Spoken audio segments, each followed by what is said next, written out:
নবী সাল্লাল্লাহু আলাইহি বলেন সুদের মারাত্মক গুনাহ, তার ভিতরে একটা গুনাহ হলো 1 দিরহাম 1 টাকা যদি কেউ সুদ খায় 36 বার জিনা করার সেইটাও মারাত্মক গুনাহ।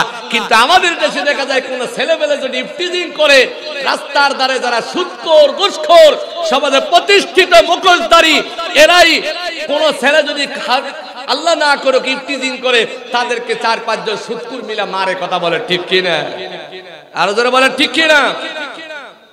কিন্তু যারা সুদ খায় এই লোকটা তো এই ছেলেটা তো একবার, আমি বলতেছি না ইফতিজিং এটা হালাল হারাম, কিন্তু কোন ছেলে যদি ইফতিজিং করে সমাজে কোন নারীকে যদি একবার বেবিচার কাজ করে সমাজের আইডল মডেলরা দায়িত্বশীলরা সমাজপতিরা অধিপতিরা একটা ছেলেকে সবার সম্মুখে তার মা বাবাকে পর্যন্ত জুতা পিটা করে। কথা বলেন ঠিক কি না? আরো জোরে বলেন ঠিক কি না? কিন্তু আমরা যদি যারা আঘাত করতেছে তাদের ব্যাকগ্রাউন্ড বুঝে দেখি তাহলে ব্যাংকের মধ্যে 100 কোটি টাকা লোন আছে না নাই? আরো জোরে বলেন আছে না নাই? নবী সাল্লাল্লাহু আলাইহি ওয়াসাল্লাম বলেন যে এই ব্যক্তি সুদ খেলে 1 দিরহাম পরিমাণ, ওকে তো একবার জিনা করার কারণে তোমরা এই শাস্তি দাও, আর যে 1 টাকা সুদ খাইলো তার আমলের মধ্যে 36 বার জিনা করার গুনাহ লেখা হলো। জোরে বলুন না নাউজুবিল্লাহ। আমাদের মা আমাদের জন্য পবিত্র না অপবিত্র? আরো জোরে বলেন আপনাদের মা কি আপনাদের জন্য পবিত্র না অপবিত্র? জোরে বলেন। কোরআনে কারীমে মায়ের ওয়াবিল ওয়ালিদাইনি ইহসানা, মাতা পিতার প্রতি ইহসান সৎ ব্যবহার ভালো ব্যবহার করার নির্দেশ আছে না নাই? এই নির্দেশ কার? হাত উঠে বলেন কার?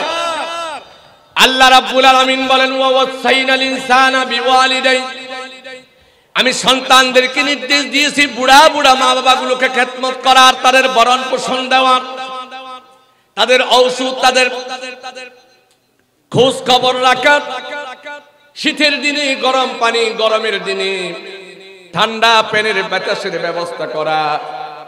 একজন সন্তানের জন্য মা সবচেয়ে বড় পবিত্র স্থান। কথা বলেন ঠিক কিনা? আরো জোরে বলেন ঠিক কিনা? কিন্তু কোন ব্যক্তি যদি জমিনের ভিতরে একবার সুদ খায়, নবীজি সাল্লাল্লাহু আলাইহি সাল্লাম বলেন 1 টাকা সুদ খাওয়ার কারণে 70টা গুনাহ। ওই 70 গুনার সর্বশেষ 69 সিরিয়াল গুনাহ বাদ করে দিলাম। 69 নম্বর 70 নম্বরে যে গুনাহ সুদের 1 টাকার বিনিময়ে 70টা গুনাহ, ওই 70 গুনার 70 নম্বরটা হলো একেবারে সর্বনিম্ন নাম্বারটা হলো মায়ের সাথে জিনা করার মতো মারাত্মক বেবিচার করার মতো গুনাহ তার আমল নামায় লিখে দেওয়া হয়। নাউজুবিল্লাহ বলেন না? তাহলে সুদ ছাড়ার দরকার আছে না নাই? জোরে বলেন আছে না নাই? কিন্তু আমাদের সমাজে এই সুদ বেশি না কম? এটার নাম আমাদের সুদের টাকায় আমরা বাড়ি করি, গাড়ি করি, আবার অনেকে মিলাদ মাহফিল করি, আসি না নাই? কথা বলেন আছে না নাই? সুদ কোন মুসলমান গ্রহণ করতে পারে? কারণ সুদ হলো এটা শয়তানের বিধান। এটা কার বিধান? সুদ কার বিধান?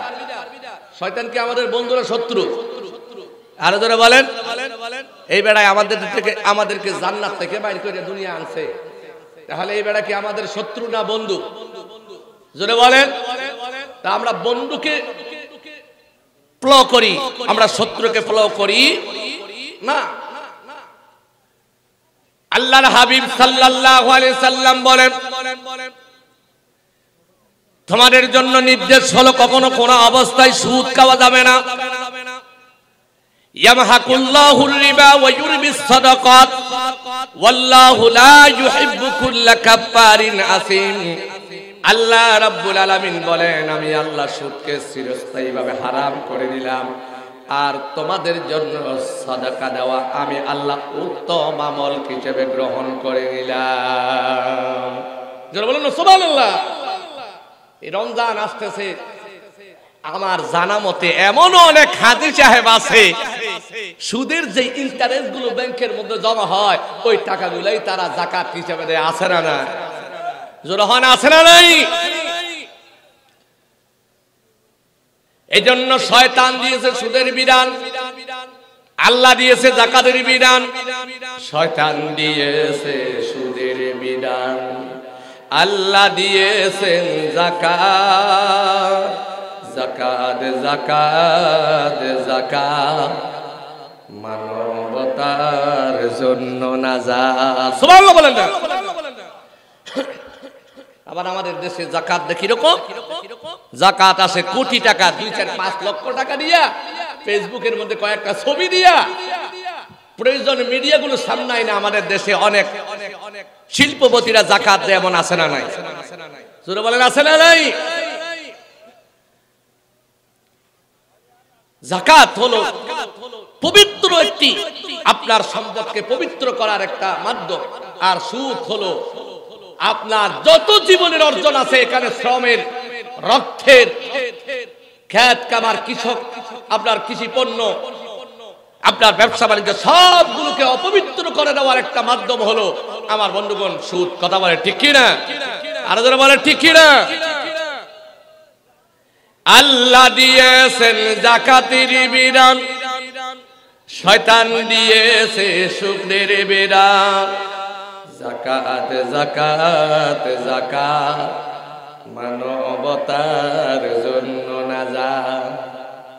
যাকাত যাকাত যাকাত, মানবতার জন্য নাজাত। দিবে যারা জমিন যাকাত, পরকালে পাবে নাজাত। করবে যারা সুদের বিধান, পরকালে পাবে জাহান্নাম। যাকাত যাকাত যাকাত, মানবতার জন্য নাজাত। আমরা সুদ দেব না, যাকাত দেব।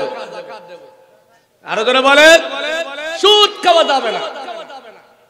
আমাদের দেশে কতগুলো মানুষ আছে ইচ্ছে করে সুদ খায়। বাতি যায় বিদেশে যাচ্ছে, সুফি আইসা নিজের আইডেন্টি কার্ড দিয়া, ব্যাংক থেকে কিস্তি দিয়া শুধু শুধু সুদ খায়, এমন আছে না নাই? আরো যারা বলেন আছে না নাই? নবীজি সাল্লাল্লাহু আলাইহি সাল্লাম হাদিস শরীফের মধ্যে বলেছেন, শোনো হে আমার উম্মত, শোনো শোনো, লানা রাসূলুল্লাহ সাল্লাল্লাহু আলাইহি ওয়াসাল্লাম আকিলার রিবা। আল্লাহর হাবিব সাল্লাল্লাহু আলাইহি সাল্লাম অভিশপ্ত করেছেন, আল্লাহর হাবিব সাল্লাল্লাহু আলাইহি সাল্লাম অভিশপ্ত করেছেন, গজব দিয়েছেন 4 প্রকার মানুষের উপরে। তার ভিতরে 1 নাম্বার হলো আকিলার রিবা, যারা সুদ খায়। 2 নাম্বার হলো ওয়ামুকিলা, আমার বন্ধুগণ জমিনের মধ্যে যারা সুদ দেয়। ওয়াকাতিবাহু, যারা সুদ কাজ করবে, যারা লিখে, সুদের কার্য যারা সম্পাদন করে, দলিল করে, সুদের কার্যগুলো যারা লিখে রাখে। ওয়াশাহিদাই, আল্লাহর হাবিব বলে যারা সুদের সাক্ষী হলো। আমাদের দেশে সুদী ব্যাংকগুলো সুদ দেয়, আমরা সুদ নিই। অফিসের কর্মকর্তাগুলো সুদ লিখে, আবার আমরা অনেকে নমিনি দিই, আসি না নাই? যদি বলেন আসি না নাই? এই নমিনি গুলো হলো সাক্ষ্য। নবীজি সাল্লাল্লাহু আলাইহি সাল্লাম বলেন, আমার উম্মতের ভিতরে যারা সুদ খায়, সুদ নেয় আর সুদ লিখে, সুদের সাক্ষী হয়, এরা 4 প্রকারের জন্য আল্লাহর নবী অভিশপ্ত করেছেন। আমি আপনাদের প্রশ্ন করি, আল্লাহর হাবিব রাহমাতুল লিল আলামিন তাইফের ময়দানে নবীজি কি ইহুদির বাচ্চারা পাথর মারতে মারতে জমিনে পড়ে গেছে। নবীজি সাল্লাল্লাহু আলাইহি সাল্লাম জিবরিল আইসা বলেন, নবী গো, ওগো দয়াল নবী, মায়ান নবী, নূর নবী, আপনি একবার অর্ডার দেন, হুকুম দেন। আল্লাহ আমাকে 650 বা 600 দানা দিয়েছি, একটা দানা যদি আমি একটু নাড়া দিই, পুরা তায়েফের জমিনটা উল্টে যাবে। নবী বলেন, না, আমি রাহমাতুল লিল আলামিন। জোরে বলুন না সুবহানাল্লাহ। আর জোরে বলুন না সুবহানাল্লাহ। ওয়া মা আরসালনাকা ইল্লা রাহমাতাল লিল আলামিন। আমার নবী বলে তায়েফের যারা আমাকে পাথর মারলো, ভালো করে বুঝবেন কথাটা, আমি কেন উদাহরণ টানতেছি। নবী বলল যারা তায়েফে আমাকে পাথর মেরেছে, এই বাচ্চাগুলো না বুঝে মেরেছে, বুড়াগুলো তাদেরকে লেলিয়ে দিয়েছে, তবে আমি বদদুয়া করব না, গজব দেব না, অভিশপ্ত করব না। ওরে কেমন নবী পাইলাম রে, কেমন দয়াল নবী, মায়ার নবী। তাইফের ময়দানে নবীর রক্তাক্ত করে দিয়েছে, ফেলে দিয়েছে। জিবরিল আইসা ধ্বংসের হুকুম চাই, নবী বলে না আমি অভিশপ্ত করব না, গজব দিব না, তাদের ধ্বংসের জন্য বদদুয়া করব না। আবার ওই নবী বলে আমার উম্মতের ভিতরে যারা 1 দিরহাম 1 টাকা সুদ খাইবে, আমি নবী বলে দিলাম যারা সুদ দিবে, যারা সুদ নিবে, যারা সুদ লিখবে, যারা সুদের সাক্ষী থাকবে, আমি নবী কইয়া তাদেরকে অভিশপ্ত করলাম। আমি রাসূল তাদেরকে উম্মত হিসেবে কিয়ামতের দিন পরিচয় করে দেব না। আপনি চিন্তা করে দেখেন, সুদ খাও, পাড়া মহল্লায় বাজার দোকান পাটে সমিতি করে 10 জন 100 জন 20 জন সওদাগর মিলে যারা আজকের এই গভীর নজরিতে কুতুবদিয়ার জমিন থেকে আমি চ্যালেঞ্জ ছুড়ে বলতে চাই, 10 দোকান 20 দোকান 100 দোকান গাছ সমিতি, বাজার সমিতি, কোন প্রতিষ্ঠান ভিত্তিক সুদ, কোন বাজার ভিত্তিক সুদ, কোন ধরনের সুদের লেনদেন করা আল্লাহর রাসূল হারাম করে দিয়েছেন, আল্লাহ হারাম করে দিয়েছেন। জোরে বলেন ঠিক কি না, আরো জোরে বলেন ঠিক কি না। যারা সুদ খায় আল্লাহ রাসূল বলে তায়েফের ময়দানের জন্য রাসূল বদদুয়া করলেন না, আর যারা সুদ খায় তাদের জন্য বদদুয়া করলেন। এবার বলেন তো সুদীদের বাজার সুযোগ আছে? কথা বলেন আছে? আর রাসূল যদি বদদুয়া কইরা আমার গৌসে মুক্তারের কাছে আইসা যদি কোন সুদী যদি কিয়ামত পর্যন্ত সিজদা দেয় আর নামাজ পড়া জিয়ারত করে দোয়া করে টাকা দিয়া, বলেন তো ওই সুদী মাপ পাওয়ার কোন সুযোগ আছে? কারণ সুদ হারাম করছে কে? সুদ হারাম করছে কে? আরে জিক্কার দিয়ে বলেন কে? কেন কেন ইচ্ছে করে আমাদের দেশে অনেক মা বোনেরা দেখি সুদের সাক্ষী তাকে আছে না নাই? কথা বলেন আছে না নাই?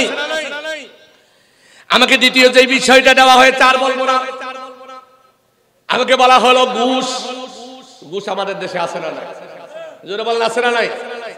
পাড়ার মডেলরা সমাজপতিরা বিচার কর্তা যাইয়া 2 পক্ষের 10,000 টাকার জামানত দিয়া উভয় পক্ষের বিচারকে, উভয় পক্ষের সাক্ষীকে ভয় দেখায়া 2 পক্ষকে বিচারের নামে প্রহসন করে উভয় পক্ষকে খেপাইয়া বিচার থেকে তাড়াইয়া উভয় পক্ষের 10-10, 20,000, 1 লক্ষ 2 লক্ষ টাকার জামানত বাজেয়াপ্ত করে ঘুষ খায় আছে না নাই? জোরে বলেন আছে না নাই?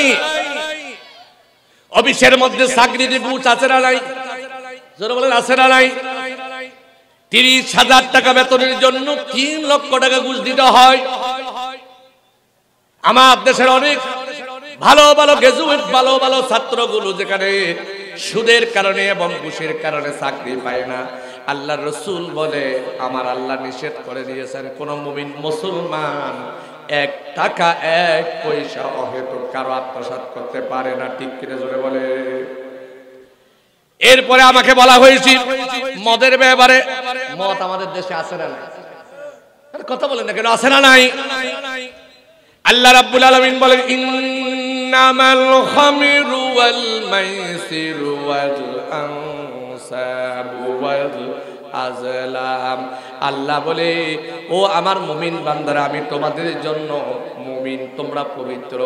পবিত্র কোন দেহের জন্য, পবিত্র কোন আত্মার জন্য, পবিত্র কোন শরীরের জন্য, মুমিন কোন মুসলমানের জন্য, নবী বলে কোন উম্মতে মুহাম্মাদের জন্য। আল্লাহ রাব্বুল আলামিন মদ হারাম নিষিদ্ধ কোন ট্যাবলেট, হারাম নিষিদ্ধ কোন নেশা জাতীয় দ্রব্য গ্রহণ করার মাধ্যমে কোন মানুষ যদি মদ পান করে অবশ্যই অবশ্যই তার কোন বর্ণনা এসেছে 40 দিন পর্যন্ত তার কোন ইবাদত আল্লাহর দরবারে কবুল হবে না। আমাদের সমাজে মদ কোর আছে না নাই? ট্যাবলেট কোর আছে না নাই? এই মদ ট্যাবলেট কোর একজনের কারণে এমন এক একটা পরিবার ধ্বংস হয়ে গেছে আমাদের সামনে নদীর।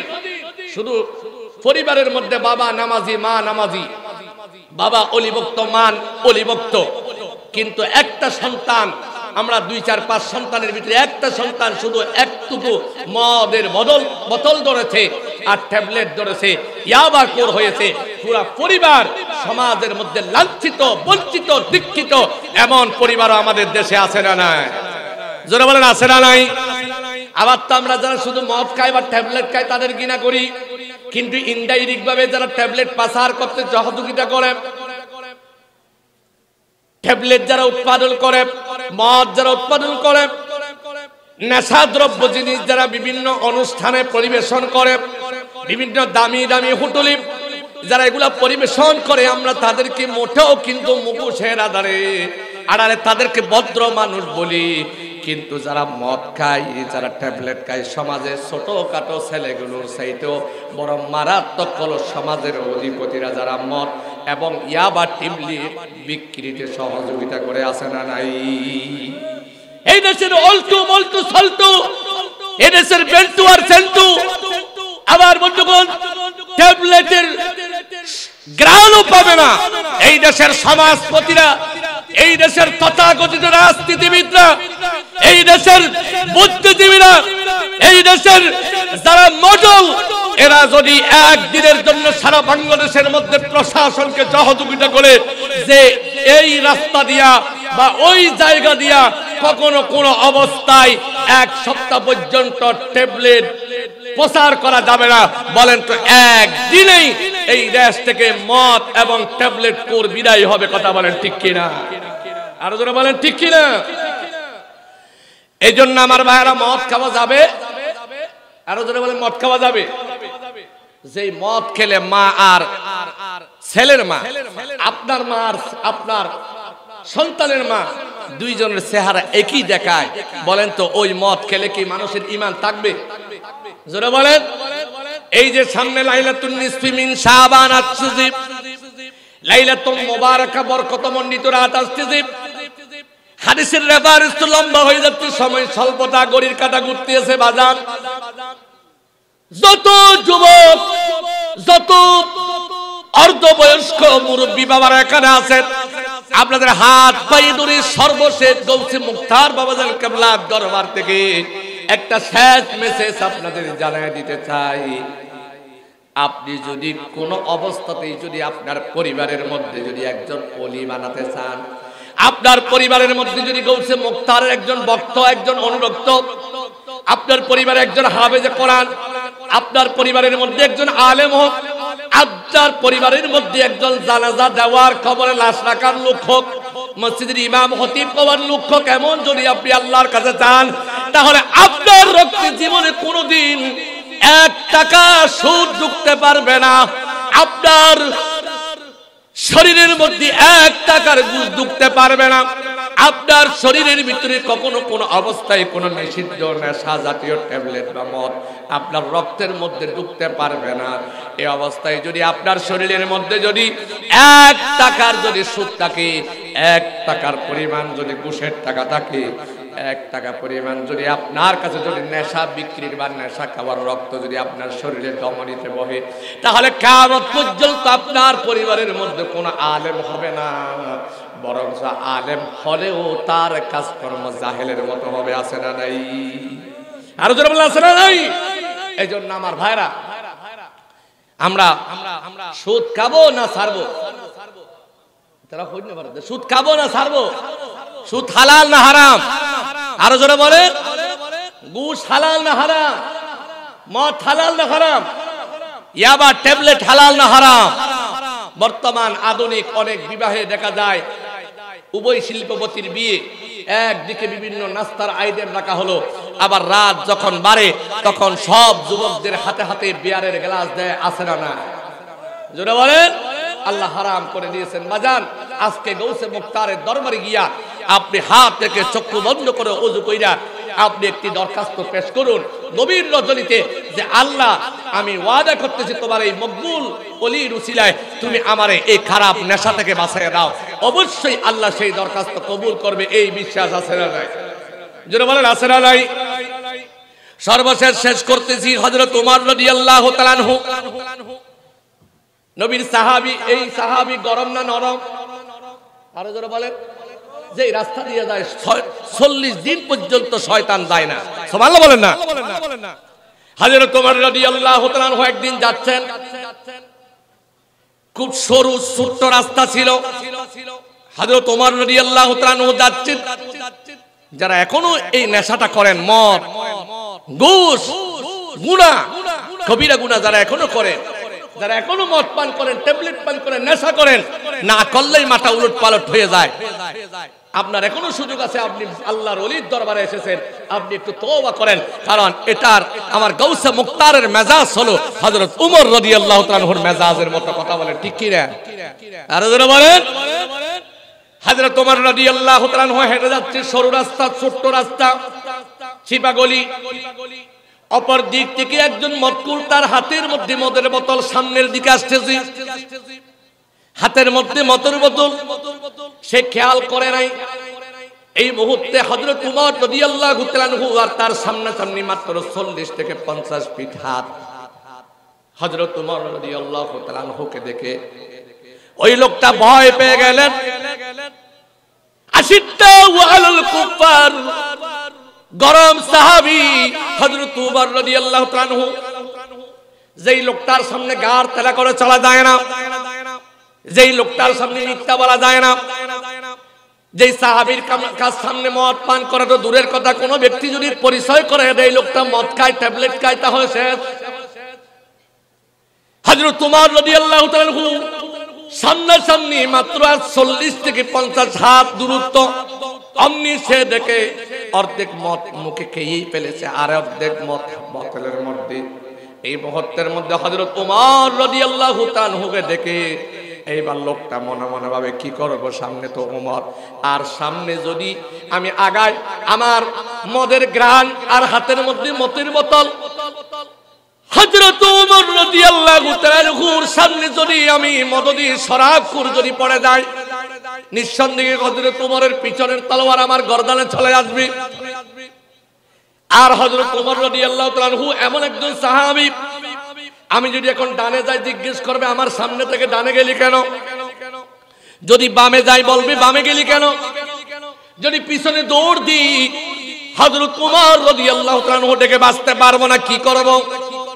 মনে মনে এখন চিন্তা করে অমনি সে আল্লাহর কাছে বলে, আল্লাহ গো, হযরত ওমর রাদিয়াল্লাহু আমার সামনে, আল্লাহ এখন যদি আমাকে হযরত ওমর রাদিয়াল্লাহু তাআলা আনহুর দরা থেকে, হযরত ওমর রাদিয়াল্লাহু তাআলা আনহুর এই কঠিন পরিস্থিতির মুখোমুখি থেকে আমাকে যদি বাঁচিয়ে দাও, আমি শপথ করলাম আল্লাহ বিল্লাহ তাআল্লাহ, আমি তওবা করলাম আল্লাহ, আর জীবনে কোনোদিন আমি মদ পান করব না। সুবহানাল্লাহ বলে।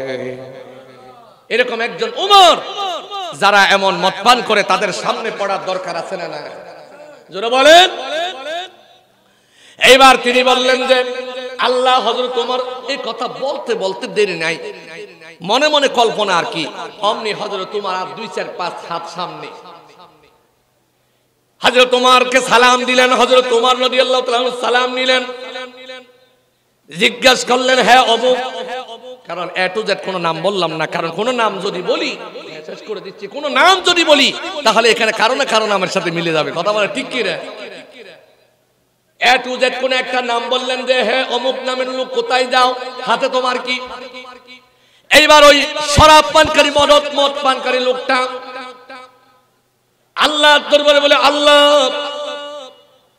যারে ভয় করেছিলাম, যেই কথার ভয়, যেই প্রশ্নের ভয় করেছিলাম, ওই প্রশ্ন তো করেই ফেলেছি। আল্লাহ তুমি যদি আমার বাঁচিয়ে দাও, হযরত ওমর ওভারটেক করতে দেরি নাই, তোমার কুদরতি কদমের মধ্যে তোমার বান্দার সিজদা পড়তেও দেরি হবে না। সুবহানাল্লাহ বলবেন না? আর যারা বলেন সুবহানাল্লাহ। এত বড় একটা সুযোগ সাহাবীরা জান্নাত দেয়। কথা বলে ঠিক কি না?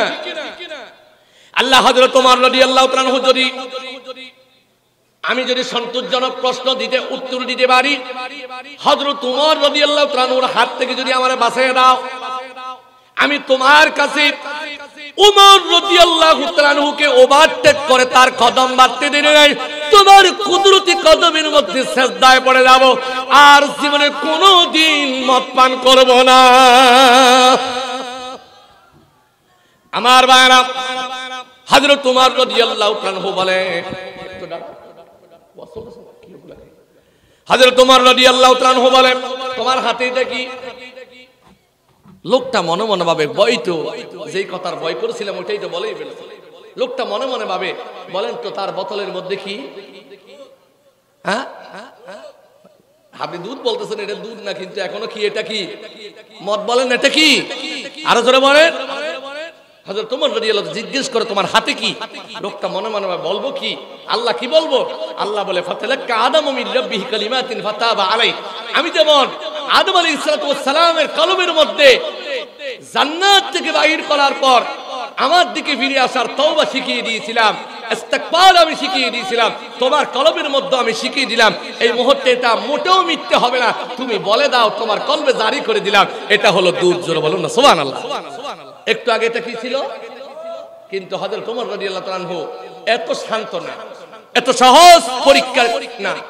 তিনি বললেন, দেখি একটু দাও তো। হাতের মধ্যে দিতে দেরি নাই, হযরত ওমর রাদিয়াল্লাহু তাআলা আনহু হাত থেকে ছুঁড়ে ফেলে দিলেন। জোরে বলুন না সুবহানাল্লাহ। যখন ছুঁড়ে ফেলে দিলেন, লোকটা মনে মনে ভয় পেয়ে গেল, হায় রে, হযরত ওমর রাদিয়াল্লাহু তাআলা আনহুর মতো পবিত্র সাহাবী, আমি যখন তার অপবিত্র মদের গ্লাস দিলাম বা বোতল দিলাম, নিশ্চন্দেহে অপবিত্র জিনিসটা ফেলে দিয়েছে। গ্লাস ভেঙে গেল, যখন পড়ে গেল, তখন হযরত ওমর রাদিয়াল্লাহু তাআলা আনহুর জবান থেকে বাহির হলো, দমক বাহির হলো না, নরম সুরে বাহির হলো যে, আল্লাহর বান্দা, কোনো কাপড় ছাড়া, কোনো ধরনের কিছু ছাড়া এত গরম দুধ তোমার হাতে কিভাবে নিয়ে তুমি আগায় যাও? সুবহানাল্লাহ বলেন না। অমনি আর লোকটা কোনো কথা বলতে পারে না। লোকটা এবার হযরত ওমর রাদিয়াল্লাহু তাআলা আনহুর কোনো প্রশ্নের জবাব না দিয়ে শুধু একটা মাত্র জবাব দিয়েছে, আমি আমার বোনের বাড়ি যাচ্ছি। হযরত ওমর রাদিয়াল্লাহু তাআলা আনহু ব্যাগ করতে দেরি নাই, ওই মদের বোতল দুধে পরিণত হলো, কিন্তু আর একবারের জন্য তোলেন না, মুহূর্তের মধ্যে সিজদায় পড়ে গেলেন, আল্লাহর কাছে কাঁদে, আল্লাহ রব্বানা যালামনা আনফুসানা ওয়া ইল্লাম তাগফির লানা ওয়া তারহামনা লানাকুনান্না মিনাল খাসিরিন। বান্দা গুনাহ করলে, গুনার উপর তওবা করলে মাফ করে দেন কে? গভীর রাতের এই আওয়াজ হলো না, আযানের সময় হয়েছে, চিৎকার দিয়ে বলেন, বান্দা গুনাহ করলে এই গুনাহ মাফ করে দেন কে? চিৎকার দিয়ে বলেন কে? কোরআনে কারীম 28 নম্বর পারা 20 নম্বর পৃষ্ঠা সূরা তাহরিম 2 নম্বর রুকুর 8 নম্বর আয়াত, আল্লাহ বলেন, ইয়া আইয়ুহাল্লাযীনা আমানু তুবু ইলাল্লাহি তাওবাতান নাসুহা।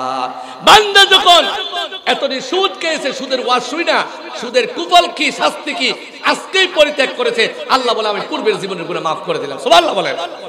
বান্দা এতদিন ঘুষ খাইতো, আজকে গৌসে মুখতার রাদিয়াল্লাহু তাআলা আনহু দরবারে এসে ঘুষের বিরুদ্ধে ওয়াজ শুনেছে, ঘুষের শাস্তির কি, এই মুহূর্তে তওবা করেছে, আমার একজন মকবুল ওলিকে সামনে রেখে আমি আল্লাহ তাআলা মাফ করে দিলাম। সুবহানাল্লাহ বলেন। বান্দা এতদিন নেশা করতো, ট্যাবলেট খেত, মদ পান করতো, আমার একজন মকবুল ওলির সামনে এসে, আজকে এই দরবারে এসে মদের বিরুদ্ধে ওয়াজ শুনেছে, শাস্তির বিরুদ্ধে, এইজন্য আমার বান্দা আমার কাছে ফিরে এসেছে, তওবা করেছে, আমি আমার বান্দাকে এই বান্দার উসিলায় মাফ করে দিলাম। জোরে বলুন না সুবহানাল্লাহ। এইজন্য সুদ থেকে বাঁচবেন, ঘুষ থেকে বাঁচবেন, মিথ্যা থেকে বাঁচবেন, মানুষের গীবত করা থেকে বাঁচবেন, পরক এবং কি আমার ভাইরা যত বেশি পারেন আমার ভাইরা আল্লাহর কাছে তওবা করবেন, কারণ আল্লাহ সবচাইতে বান্দার যে জিনিসটাই খুশি হয় সেটা হলো আল্লাহ বারে বারে বান্দা যখন অনুতপ্ত হইয়া তওবা করে আল্লাহ বেশি খুশি হয়। জোরে বলুন না সুবহানাল্লাহ। মানুষ মানুষের কাছে চাইলে মানুষের কাছে একবার ক্ষমা পায়, অপরাধের দুবার ক্ষমা পায়, তিনবার ক্ষমা পায়, চারবার কিন্তু কোন চেয়ারম্যান, মেম্বার, এমপি, মন্ত্রী, প্রশাসন, পুলিশ ক্ষমা করে না। ডিফেন্সের লোক করে তো কথাই নেই। আমরা মুসলমান মুমিনরা হলাম ডিফেন্সের লোক, এজন্য আমরা সুদ খেতে পারবো না, আমরা ঘুষ খেতে পারবো না। গভীর রজনীতে দরবারে কুতুবদিয়ার এই ময়দান থেকে জানতে চাই, এই সমাজ থেকে সুদ মুক্ত, ঘুষ মুক্ত, দুর্নীতি মুক্ত যদি সমাজ গড়তে চাই, বর্তমান এই কঠিন যুগে আমাদের সন্তানদেরকে সুদ এবং ঘুষ থেকে